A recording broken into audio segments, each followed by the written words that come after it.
Hi, Yinnies, and welcome to a Yin Yoga podcast. Today, we are going to talk about how teaching Yin Yoga is hard but easy. Both can be true. So stay tuned for more on that in just a moment. But before I get into that, if you are new around here, again, welcome. If you are familiar, welcome again. If you've been listening to the podcast and you've been finding these episodes helpful, if they've been helping you in your teaching, I would be so grateful if you would do a few of these things. Number one, make sure that you are subscribed or following this podcast in whatever app you're currently in. Just go click on the name of the podcast and look up and either click follow or subscribe. It's usually a little, plus button to make sure that you are subscribed and following and that you're going to get these, which is helpful for you. You're going to get these episodes. You won't miss any. Helpful for me because you won't miss any. If you've already done that, if you've been loving the pod, if you wouldn't mind taking a few moments in that same app that you're in to offer me a 5-star review, or on Apple, you can also do a written review. I would be so grateful for that. It's okay. You can do it right now. I'll just wait. Just pause this and take a moment. Okay. If you're on YouTube watching the video, you could do the same. I'd be super grateful. Make sure that you have subscribed. Take a moment to like the video. And that really helps the podcast grow. It helps more people find it. So, you probably found it somehow, and other yoga teachers will find it based on some of those things. The other thing I wanted to do is just express my gratitude to those of you who have given me feedback, whether it's comments in a Facebook post, or whether it is DMing me on Instagram and letting me know how much the podcast has meant to you, or whether it's via email or comments below the YouTube video, or now on Spotify, you can do comments. So I've been getting comments on there, which is super cool. Or on my blog where these are embedded. Some of you have left comments there. So for those of you who've been thanking me and letting me know how much the podcast has helped you in your teaching, endlessly grateful for you. Thank you for your feedback. I am a solo show at this point, so I decide the topics, I record the episodes, I edit them, I make the social media graphics, I upload them, I write the blog, all the things. One woman show over here. And I absolutely love this podcast. It is truly a labor of love. But of course, that means it's also a crap ton of work. And so getting these little messages from you, these little comments really does let me know that I'm not wasting my time, that these things are actually truly helpful to you as teachers. And I know there are a few of you listening and watching that are not teachers, that you are just Yin Yoga fans. And to those of you who painfully listen through all the teacher stuff each time, thank you to you too. Shout out to you.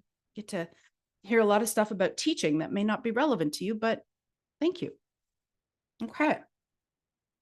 So thank you. Endlessly grateful for all of you that have given me some feedback, whether that's a podcast review, a direct message, under YouTube videos, on my blog, etc., etc.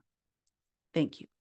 I'm going to share one of those with you right now. This was DM'd to me on Instagram. I'm just going to use the first name just because it was a direct message. And this is from Sonia. Hi, Sonia, if you're listening. Hi, Nick. I hope you are well. I'm Sonia from Spain, but living in London. Just a quick note to say thank you, in all caps, for your podcast. I'm halfway through listening to them. I'm making notes, and I absolutely love it. I wish you could be closer or coming to London at some point to do a workshop with you. Thank you so much. Thank you, Sonia. I don't have any plans to come to London, but it's not without the realm of possibility. So if you're listening to this in London, you work at a yoga studio who wants to bring me in, or if you own a studio and you want to bring me in for a workshop or something, I'm open to the possibilities. Of course, we'd have to line up schedules and all that. Feel free to drop me a message. Or if you live somewhere other than London and you've been like, I would really love to have Nick come and do a workshop or a training or a mini course at my studio. I I'm willing to get on a plane. So please feel free. I am a Sagittarius after all. We are known for loving to travel. Okay, so that's that. One more reminder before we dive into today's topic. I have the soul of a mermaid, but the mouth of a sailor. So if you have small people around, take a moment to grab some headphones now. Okay, my friends. Shall we talk about how teaching yin yoga is perhaps equally hard and easy all at the same time?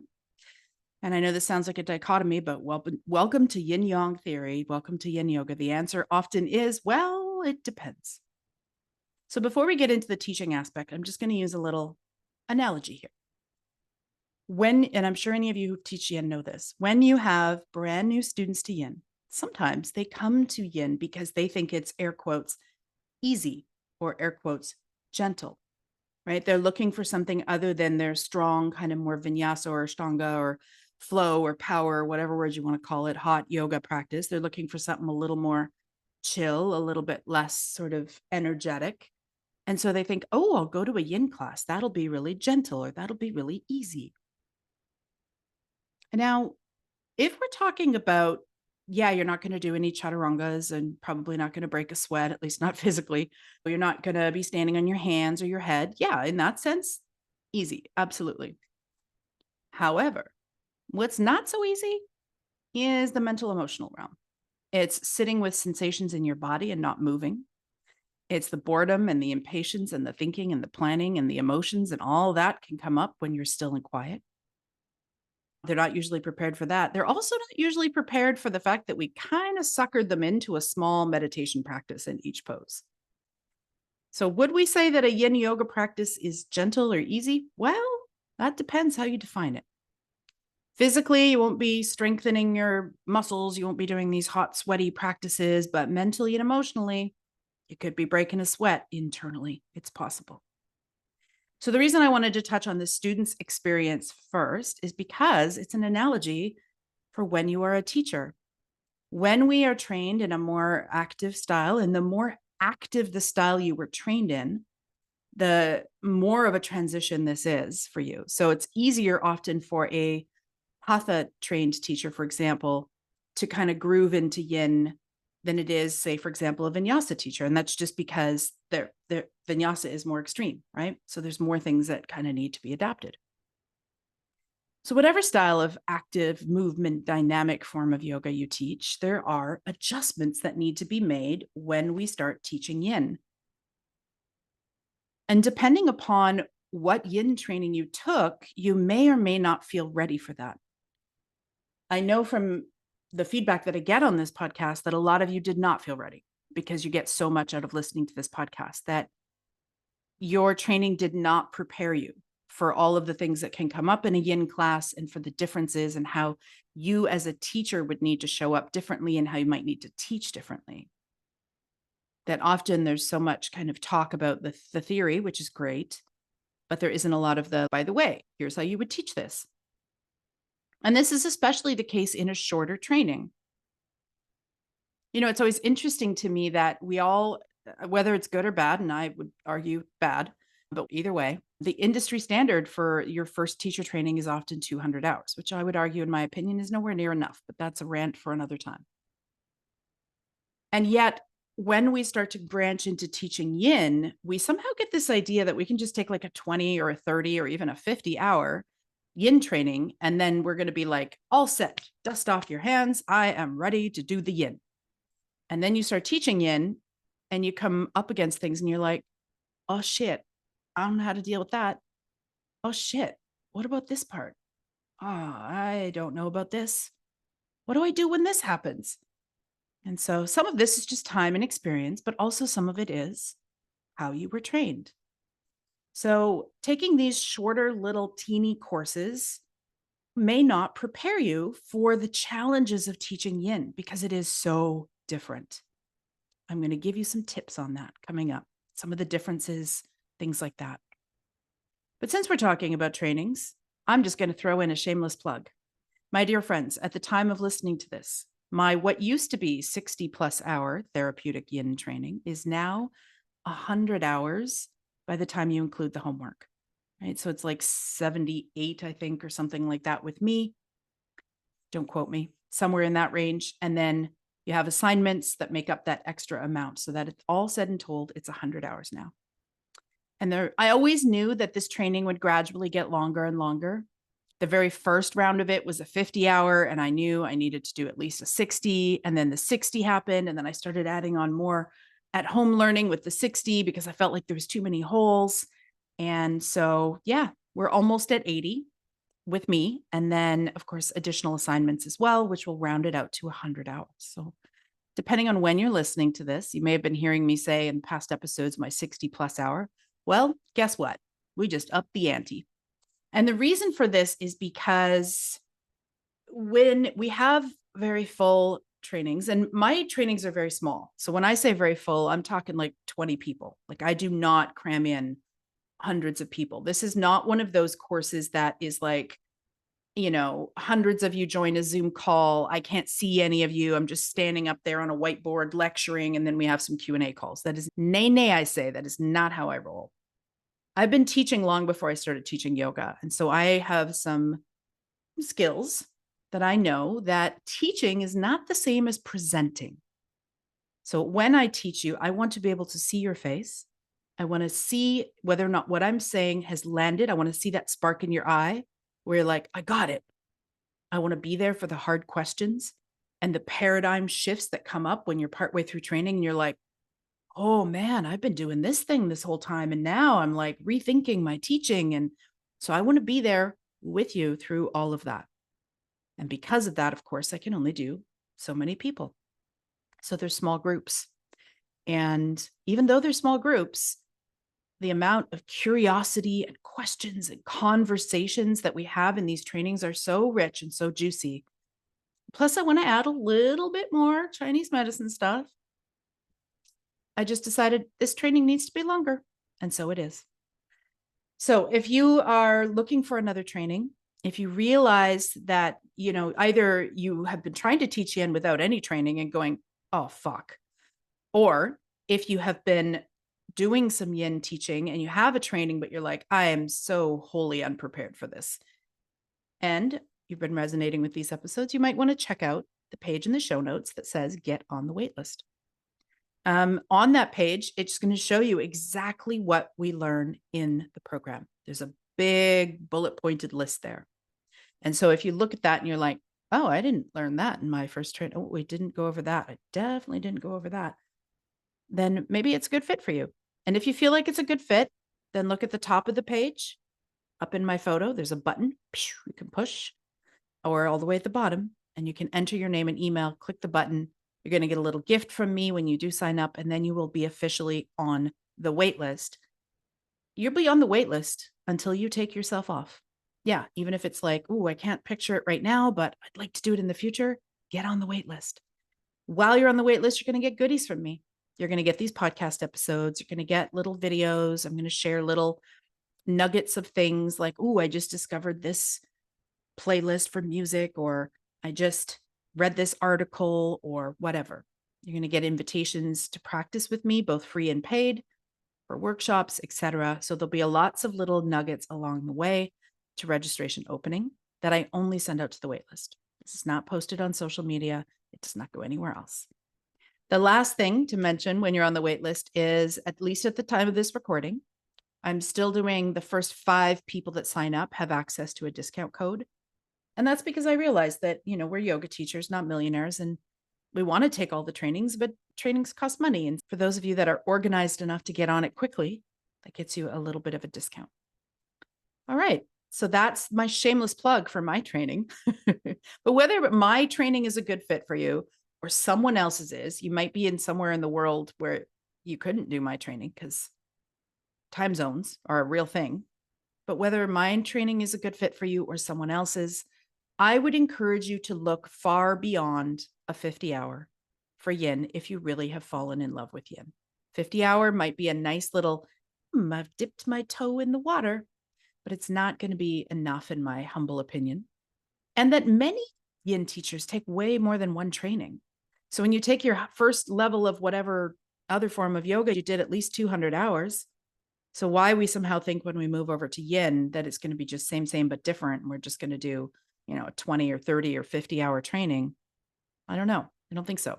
So maybe you do a 50-hour training and then you take another training from someone else. It's not at all unusual for students who are in my trainings to have already taken one or even two trainings before.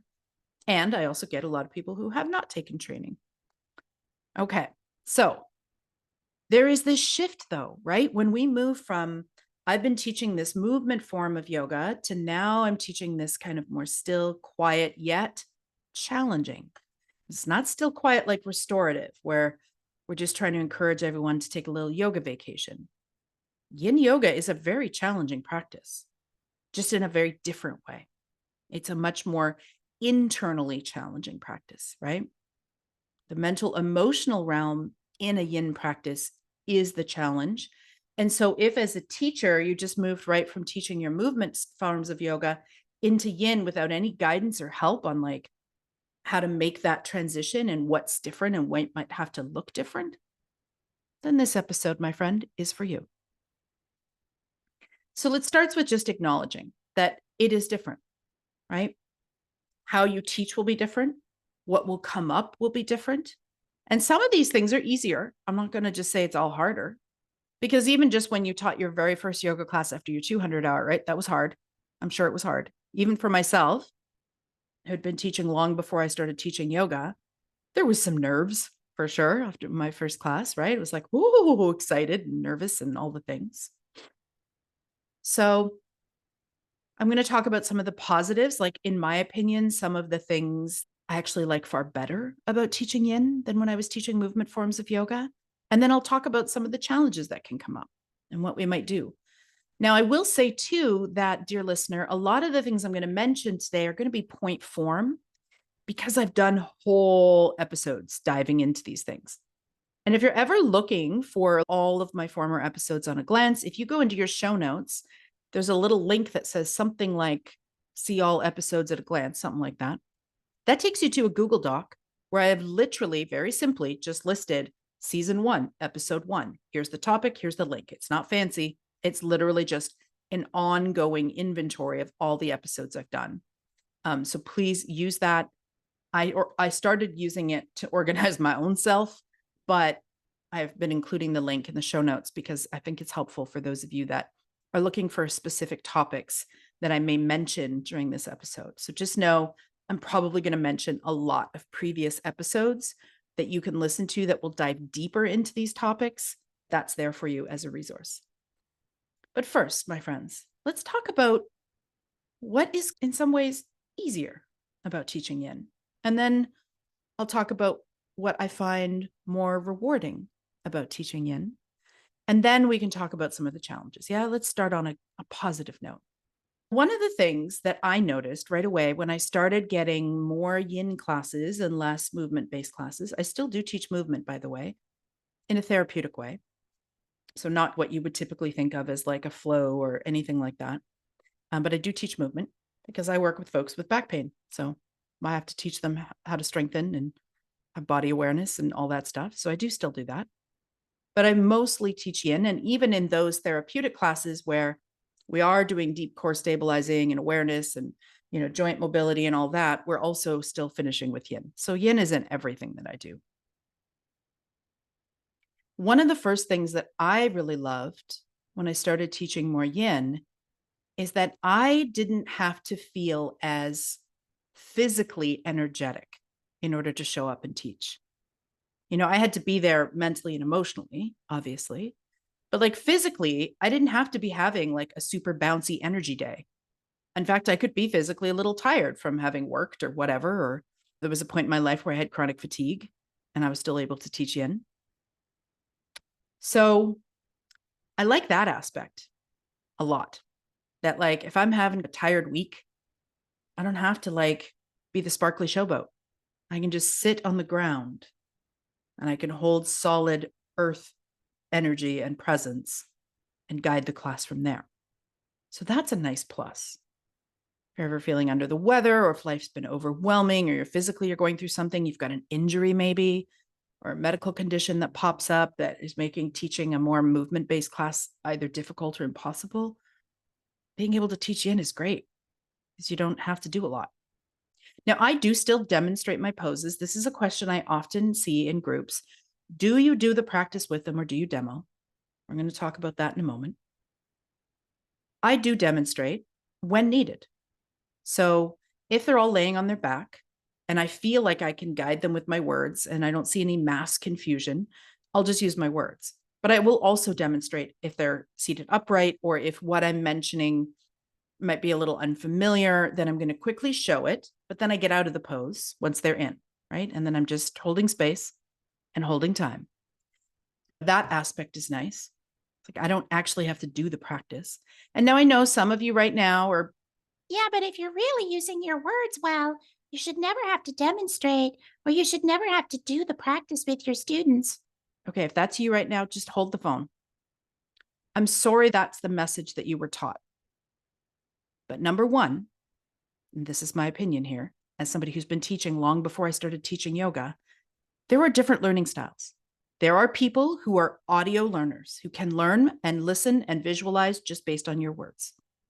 There are students who are visual learners. They will not be able to replicate what you are saying, no matter how many creative ways you say it, unless they see it first. They need to see it to replicate it, right? Then there are kinesthetic learners who need to like feel it in their body in order to get it. So this narrative that we have going around in the yoga world, I really wish it would stop, that you really shouldn't have to demonstrate anything. You should be able to just walk around the room and use your words and your cues to guide your students. I'm sorry, I'm just going to call that bullshit. You are always going to have a percentage of your students who are not going to be getting it, and they're going to be looking at the person next to them because they're lost and confused. And it's because you are only literally speaking to one learning style, and that's audio. You're not helping the visual or the kinesthetic learners. So there's my little gentle smackdown for that.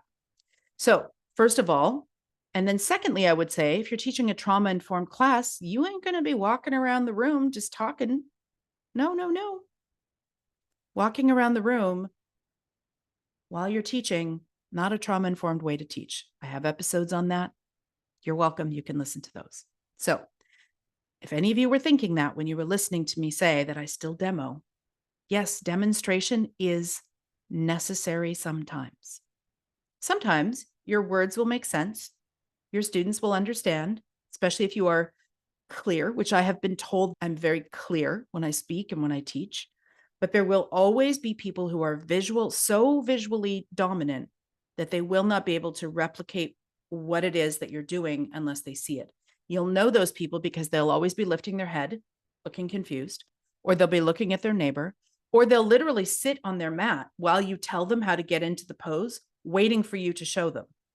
That's how you know you got some visual learners in the room. And are not all learning styles just as good? Should we not cater to them all? As a teacher, I would argue yes. So I do demonstrate sometimes when needed, and then I come out. I don't always have to demonstrate. Some of the things that I teach are fairly simple and I can say it one way, and if it doesn't land, I can rephrase and people will get it. But other times I need to show people, especially if it's quite detailed. So the nice thing about Yin is, even if you are demonstrating, you're just demoing and then getting out. So know if you are a Yin teacher, we'll talk a bit more about this. I would not recommend that you do the practice with your students because, well, first of all, if I do my practice with my students, I'm way too relaxed. I'm going to get right into my practice and my body, and I'm going to not be able to hold space effectively for what's happening in the room because it's now going to be the all about Nick show because I'm practicing, and that's not professional. So I'm not going to do the practice with my students, but I may show them, right? I may show poses. But it sure is nice as a teacher if you're having an off week or an off day, or you're tired or you're stressed or you're getting over a cold or something else is going on, and you can just roll up to your class with your little teacup, which I usually have a tea with me, and sit on the floor and guide a class without having to be the sparkly showboat, showing all the things, doing all the things, etc. So that is one of the big perks about yin. The other thing that I think makes yin easier once you get used to it, can be challenging at first, but once you get used to it, is I don't have to give them a bunch of alignment cues, right? Like in yin, we don't use air quotes alignment rules. And so I don't have to say any of that. I basically just have to get them into the shape, offer a few versions that might work for different bodies, and then watch and pay attention in case none of the versions that I've mentioned are working for their body. So I can give them something else to do, or I can give them another version, or I can give them a prop option, right? I'm paying attention, watching how they're going in and seeing how everybody's doing. So that's really nice. So that's one of the big perks, just physically, energetically, about teaching yin, is that I don't have to be as energetic. I do have to still be able to hold space. If there's something mentally or emotionally going on, I have to be professional enough to show up and hold space regardless. Or if that's not possible because it's big enough in my life that I cannot hold space for others, then I would cancel the class or get a sub or whatever. But that's really nice. The other thing that is really nice for me, and this is a little bit less easy to put your finger on, so to speak, is that there is a feeling, a vibe that comes over a yin class. There's a sense of serenity and deep rest and introspection and introception that comes about in a yin class that is, it's actually palpable. Like you can feel it in the room. There's just, and anyone who's taught a really good yin class or been to a really good yin class knows what I mean. There's a groundedness and a spaciousness that comes into the room when everybody starts to get into their yin practice. That honestly, as a teacher, sometimes is so rewarding for me that I get a little bit misty eyed. Sometimes when I'm sitting at the front of the room and I'm holding space and I just kind of glance around the room to see if anybody needs anything, and I just see how relaxed people are and how grounded they are and how calm they are, I actually get moved to tears. Now I am a little leaky. I'm a sensitive being. And that didn't really happen with my hatha classes. Maybe a little bit in shavasana, especially if somebody in the room started to tear up, because like I said, I'm highly sensitive, leaky, empathic type. But it didn't happen from me just witnessing the experience of the yin. And that happens all the time for me. A deep well of gratitude and peace that comes up teaching this practice that never came up when I taught active classes.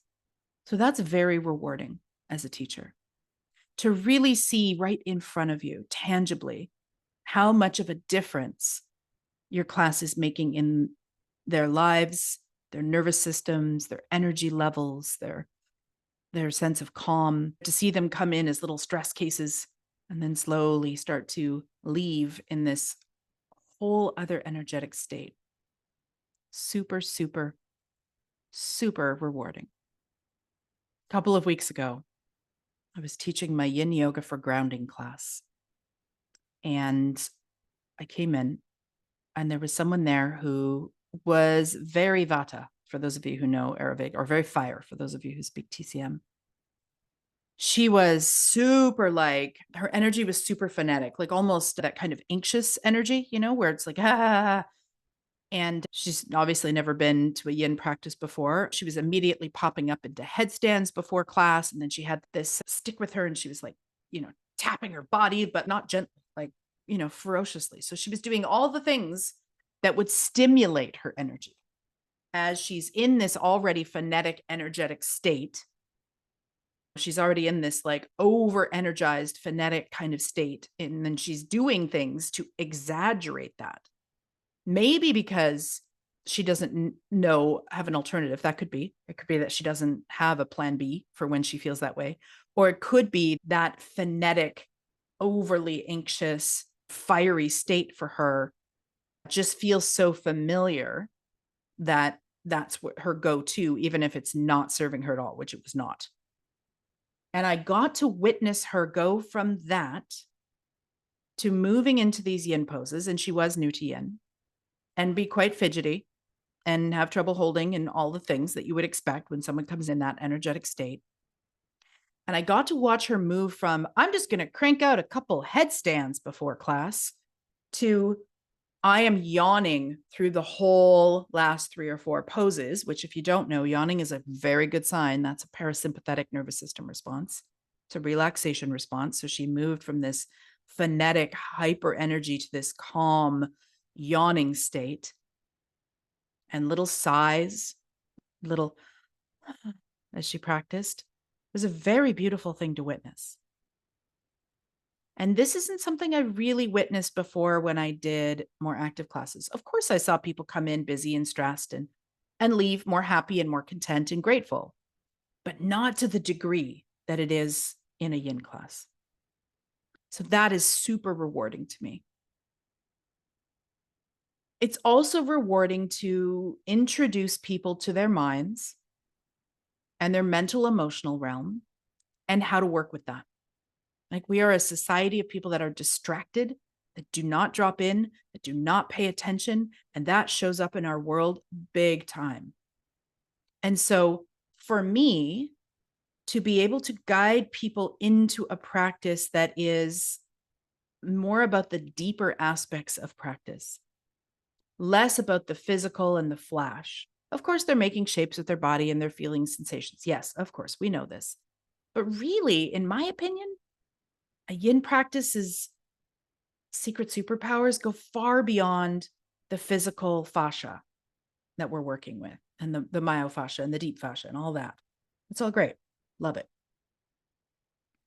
But it's giving them a deeper experience of themselves, of their minds, of their emotions, of their nervous system. That's what really lights me up. So the longer I teach, especially, I've been teaching at the time of this recording for over 20 years now. And the longer I teach, the more I am pulled to guiding people back to themselves and to giving them tools and skills to do that inner excavation, that unearthing that happens in a yin practice, so that they then bring that out into their lives, so that they get used to learning to listen to their body, listen to their mind, listen to their heart, listen to that sort of deeper knowing that's already within them, but they're not paying attention to it because they're too busy being human doings, not human beings.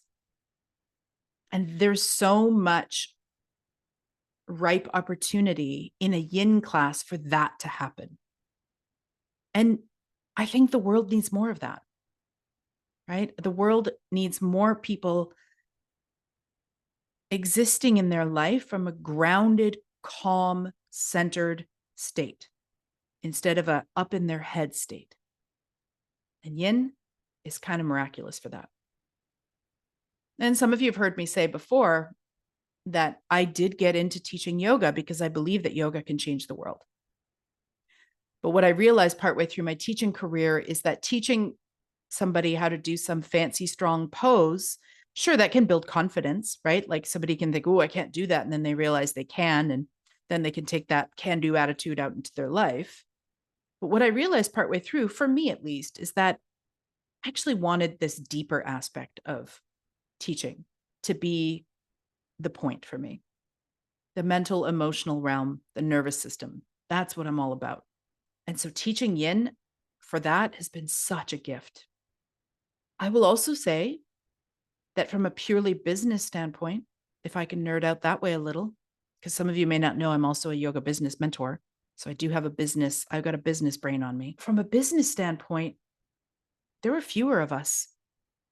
There are fewer teachers who are highly trained and highly skilled at teaching these quieter practices. At least where I live, there is a vinyasa flow teacher on every freaking corner, just like there is a local coffee shop. But what isn't as common is people who are, again, highly trained and highly skilled at teaching and leading these quieter practices. And that makes you far more of an asset, right? I remember when I first moved to Victoria from Calgary, where I'm from. And in Calgary, I was half and half, yin and hatha, maybe actually less yin and more hatha still. although I was including yin at the end of each class. So who knows? But when I moved to Victoria and I started going to studios and handing out my resume while I was studying Chinese medicine in college, one of the first things that really stood out to me here was people would go, they would breeze right through my first hatha training and all that on my resume. And they would see the yin training with Paul Grilly and they would go, "Oh, you teach yin." And bam, that's what got me in the door. Not just that I say I taught yin on my resume, like don't say you teach yin if you have no training, but they could see that I had, I think at the time I had 400 hours with Paul. I did my last 5 when I'd already moved here, or my last 1 to get my 5 with him when I'd moved here. They could see that. And the fact that I had all those hundreds of hours of yin training, my resume, that's what was getting me the gigs. And then a couple of years later, I started being known locally in some of the yoga teacher communities as the Queen of Yin.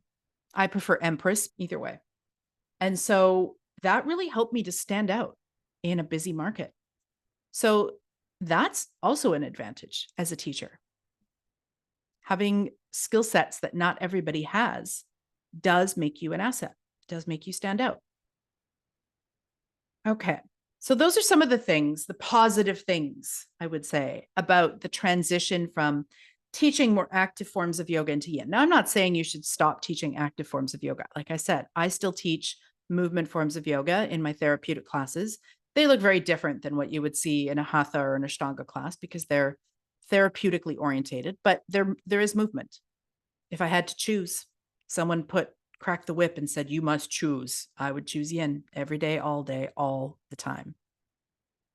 So again, you can still teach movement-based classes, but if you're really feeling pulled to teaching yin, you love yin, got a crush on yin, you've maybe got some opportunities coming up for you to teach more yin, then there is a bit of a transition that we need to almost teach them or treat them, sorry, we need to almost treat them like they're 2 separate things in order to do both well. So some of the things that might change when you start to become a yin teacher is, let's talk about first alignment.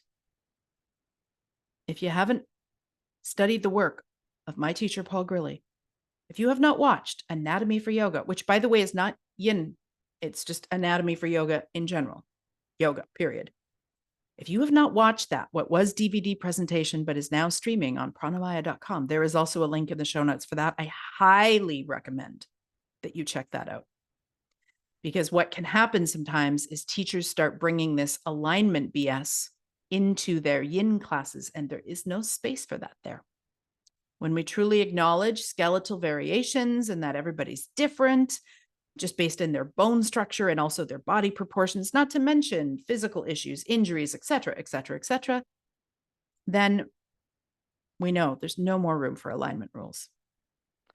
So that can be a little tricky when you are, even if you know that, like even if you've seen Paul's thing and you're like, okay, but you're used to scripting or guiding your movement-based classes in a really detailed way on how to get into the poses, and you're saying certain things about feet and ankle lining up and all this stuff, and now you try to move into yin, that can be difficult. It can be a difficult transition to make. However, you need to do it. And I would say that actually that guiding yin, which is a functional practice, not an aesthetic practice, it's not what the pose looks like, it's what does the pose feel like in the student's body. That's important. Once you start doing that in a yin way, that will start to trickle into your movement-based classes. And you will start to realize how many of the cues that you say that are actually completely unnecessary. But it is a transition to make. Speaking less is difficult. Less random cues that don't need to be there. That's difficult. That's one thing. Letting go of guiding them all to do Ujjayi pranayam or victorious breath or what other people have called ocean breath, because that's not part of a yin practice. Most of the time in a yin, now you can use pranayama techniques in a yin practice for sure, but you want to understand as a teacher, what is the point of this technique? What are the energetic effects of it before you introduce it into a yin class? Because the energy, the vibe, and the goal of a yin class is so different than a more movement-based class that the way you teach breath needs to change too. And if that really is intimidating, just don't teach any breath technique. Just let them breathe. They're fine. They know how. They've survived until they got into your classroom somehow by breathing miraculously. They will survive throughout your class breathing as well. Now, again, you're welcome to do some of these more soft, down regulating, nourishing to the nervous system breaths. This makes a lot of sense in yin. But if you're like, I don't know what those are, and actually the only breath I ever guide is ujjayi, then you may want to just let that go. And that's not easy, right? If you're used to, I can always tell when it's a former vinyasa teacher that is guiding a yin practice, because before they get everyone to come out of their pose, instead of just saying roll over or in your own time, come out of the shape, they'll always say, take a deep breath in, exhale, and now come out, right? This whole breathing together as a tribe thing that does not need to come into the yin practice. And that can be tricky. That can be difficult to let go of. So just acknowledge that can be tricky. The question often of, do you walk around the room when they're doing the practice? Like, some of you were trained that you should be just using your words and you should always be walking in the room and you should be adjusting your students. That all needs to change with yin, because you don't. Please don't be doing hands-on assists in a yin practice. There's a whole episode on that, so I'm not going to go into that more, but you are guiding your students to drop into their own body and to figure out for themselves what is the best version, what their limitations are, where they may need a prop. They do not need your hands on their body. So that can be different and weird. If you're used to moving around the room and, getting your paws on people, and now you're like just sitting at the front of the room, that can be awkward, right? The amount of silence, the fact that once you have them in the pose, they really don't need to hear from you very much. That could be really awkward as a teacher. That can make it difficult. Not knowing enough variations.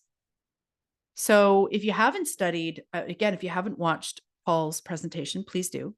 But if you, in your own practice as a teacher or in your first training, maybe you weren't taught how to make poses accessible or taught how to use props, that could be a bit of a learning curve. That can be hard, right? You can see that the student's struggling, but you don't actually know how to make them more comfortable. And since they're now going to be here for 5 minutes, kind of important, right? So that can be challenging. So learning how to give lots of variations and props, that can be hard when you're learning to teach yin. Making it more accessible, accounting for their personal body and what works for them. Some of the other challenges can be, because our words are fewer in yin, finding I don't want to say the right words because it's what's right for you as a teacher, but finding your own voice, your own words, so that because you're using fewer words, they have more impact. That can also be tricky.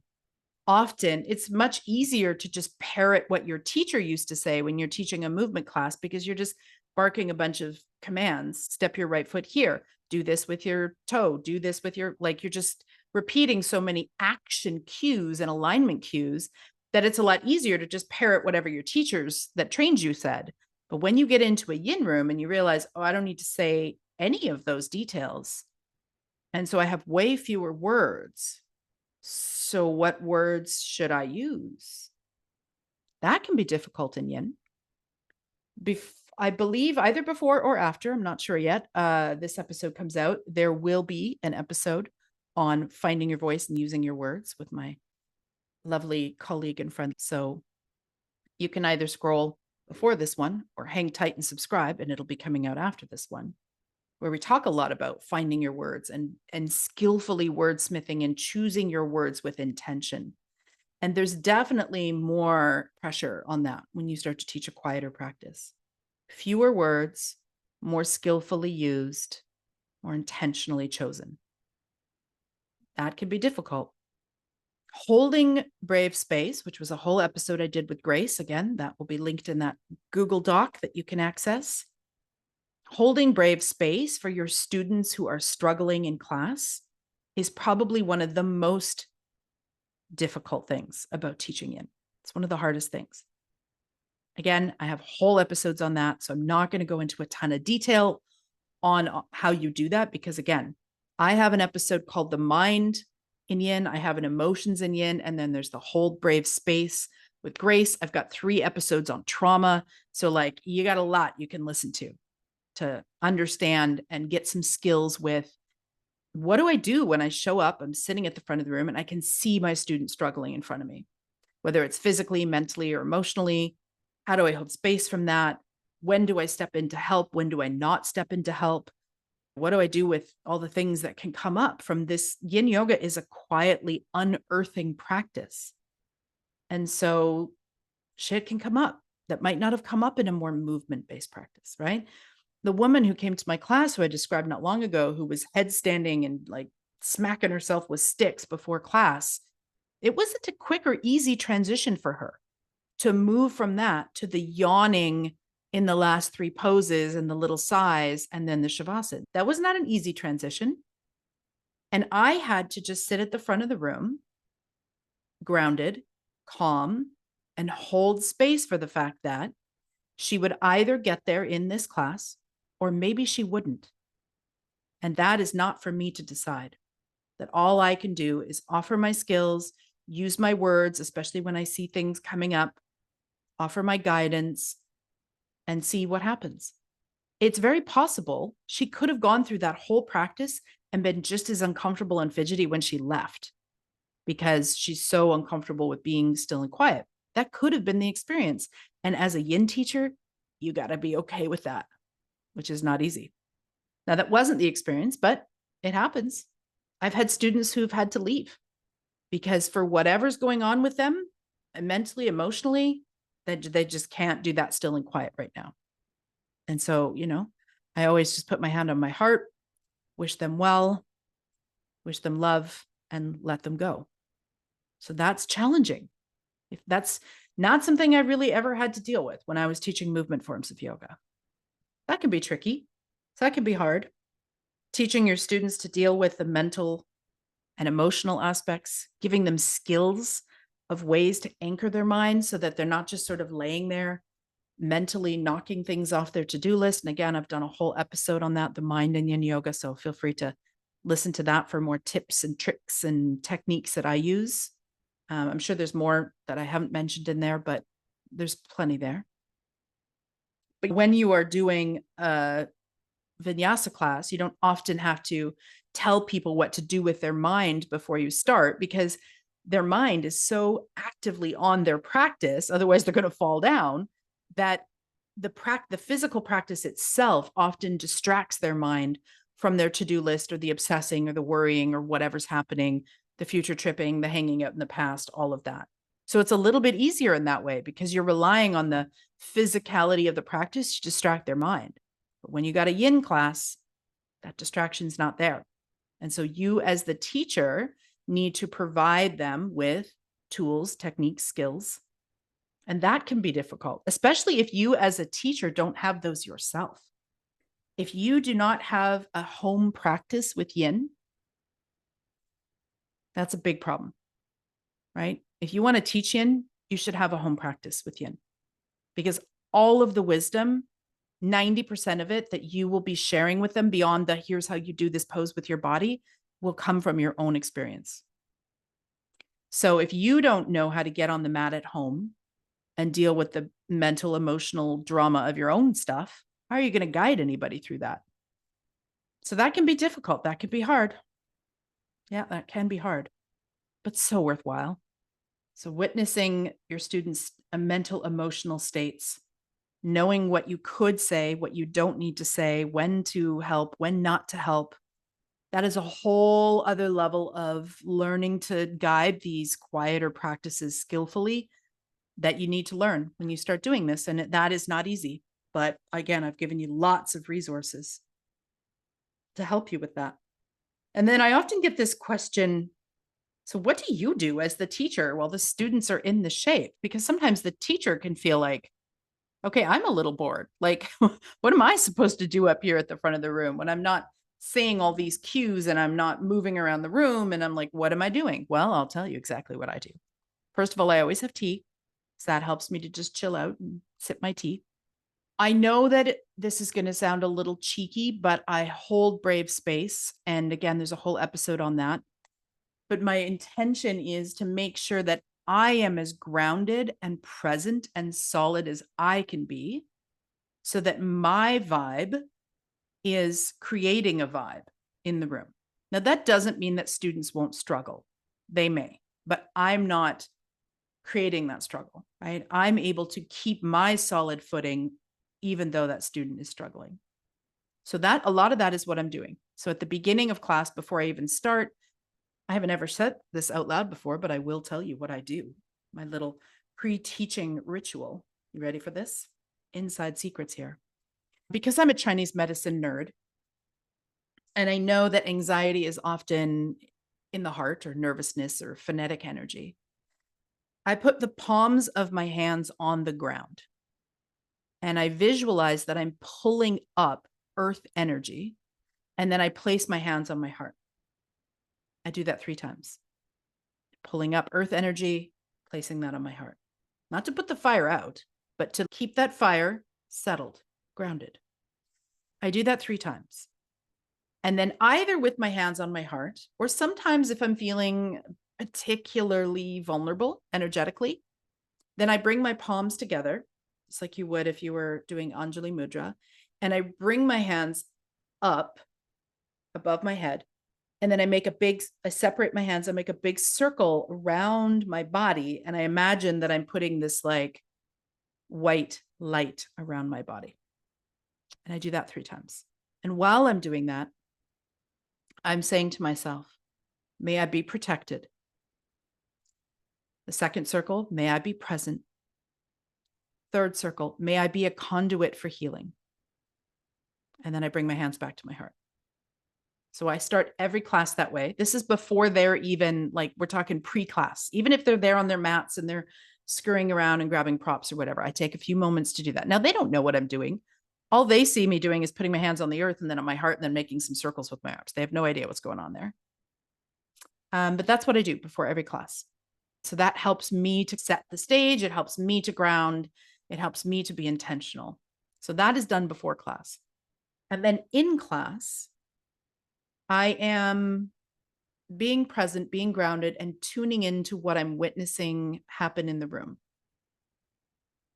Sometimes I'm just witnessing deep rest, and then I can kind of soften back a little bit.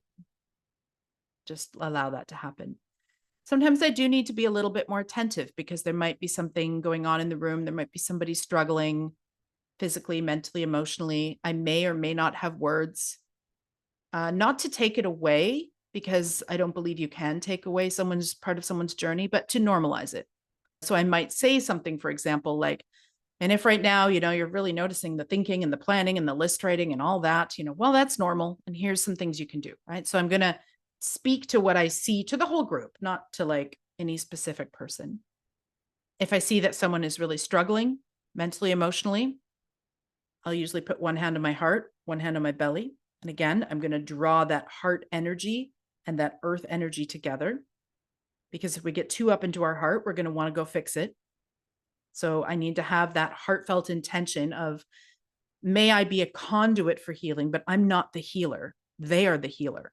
They are healing themselves. I'm just using my own experience and my own words in this practice to give them the time and the space that they need to heal, right? So I'll put one hand on my belly, one on my heart, and I'll just take a moment there and send them those vibes. Sometimes I do loving kindness, and I've also done an episode on this. Oh, there's a lot of episodes that will be linked in that document. Metta practice, if you're not familiar, loving kindness. So sometimes I will look at each student and I will think to myself, they don't know I'm doing this. May you be well. May you be content. May you be at peace. May you be free.